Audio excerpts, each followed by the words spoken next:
Souvenir sera aujourd'hui synonyme d'aventure.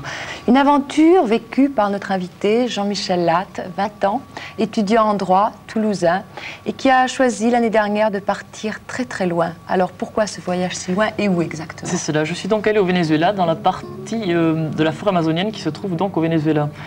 Je suis allé rejoindre avec un cousin qui m'accompagnait, un oncle qui vit là-bas depuis 15 ans chez les Yeguana, des Indiens donc de l'Amazonie. J'ai donc rejoint Caracas, et de Caracas, je suis allé rejoindre la dernière ville qui se situe avant la forêt vierge, où nous attendaient des Indiens et mon oncle, qui nous ont donc accompagnés pendant 17 jours à travers le fleuve pour rejoindre le village où vit mon oncle donc depuis 15 ans. Vous étiez deux, si j'ai bien compris? C'est cela, oui, avec un cousin qui avait voulu tenter la même aventure. Et nous avons remonté le fleuve pendant 17 jours en vivant de la même façon que les Indiens, c'est-à-dire en dormant dans des hamacs, en mangeant tout ce qu'ils pouvaient ramasser, parce qu'on mange ce que l'on trouve, on ne mange pas ce que l'on achète comme ici. Si on croise un tapir, on mange du tapir, si on croise un crocodile, on mange du crocodile. Avec des passages assez difficiles où il fallait tirer la pirogue et éviter les rapides. J'avoue que ça a été assez pénible la première fois. Il y a des endroits où on n'avait même plus d'endroits pour dormir, où les Indiens fabriquaient eux-mêmes leur maison. Avec leurs machettes, ils faisaient une clairière et préparaient une cabane rapidement. En 1 heure, la forêt vierge devenait habitable. Il y avait des grandes feuilles de bananier qui servaient à couvrir le toit de la cabane.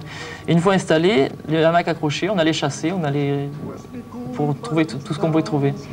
Un dépaysement complet, et quelles sont les premières impressions que l'on peut ressentir? Les premières impressions, on est un peu perdu, on ne sait vraiment plus où on se trouve. On est un peu écrasé par le relief, par les arbres. Mais petit à petit, on s'intègre avec les Indiens, on arrive à communiquer un peu plus et on arrive à faire beaucoup plus de choses. Alors nous allons revenir à travers ces diapos que vous nous présentez à la nourriture, le crocodile par exemple. Voilà, le crocodile qui a été pêché et d'un coup de carabine, je crois. Qui a quel goût? Un goût de poisson, ça ressemble à du poisson blanc. Et qu'ils mettent sur. C'est pas très appétissant, hein, pour ne rien vous cacher. Non, mais quand on est dans le contexte, on arrive à s'habituer à manger n'importe quoi. Là, ce sont des singes qui ont été tués et fumés pour conserver, bien entendu, parce que la forêt est très humide. Et il faut arriver à conserver le. Et lorsqu'on a très faim, on n'a aucun problème de dégoût? On mange tout. Il m'est arrivé de manger des chenilles, manger du singe, du crocodile, de n'importe quoi. Vous arrivez au village, j'ai l'impression. Voilà, là, c'est l'arrivée au village.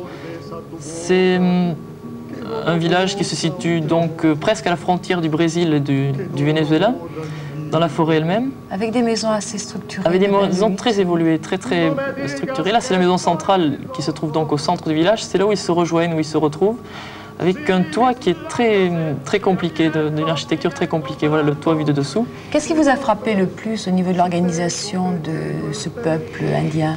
Ce qui m'a frappé le plus, c'était le système social qu'il y avait là-bas. C'est une société qui est très équilibrée, qui respecte beaucoup l'individu en tant qu'individu, la personnalité de chacun, avec beaucoup de mécanismes régulateurs qui leur permet d'éviter tout conflit trop fort.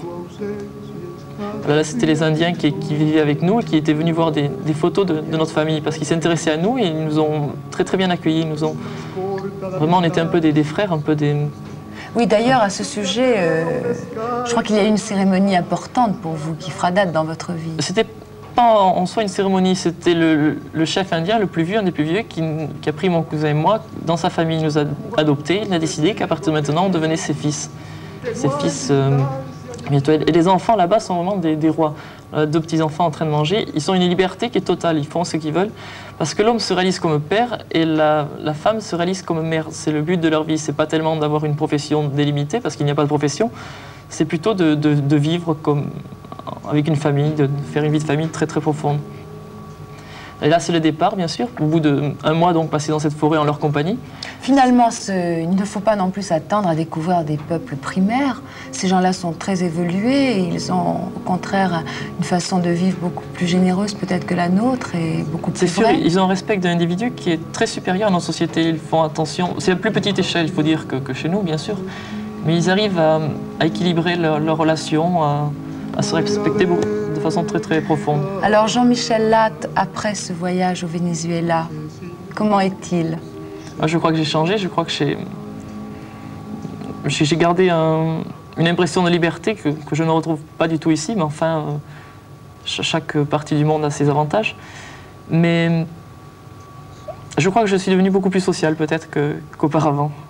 Merci Jean-Michel pour ce très bel album souvenir. C'était vraiment une très très belle aventure que nous avez fait partager.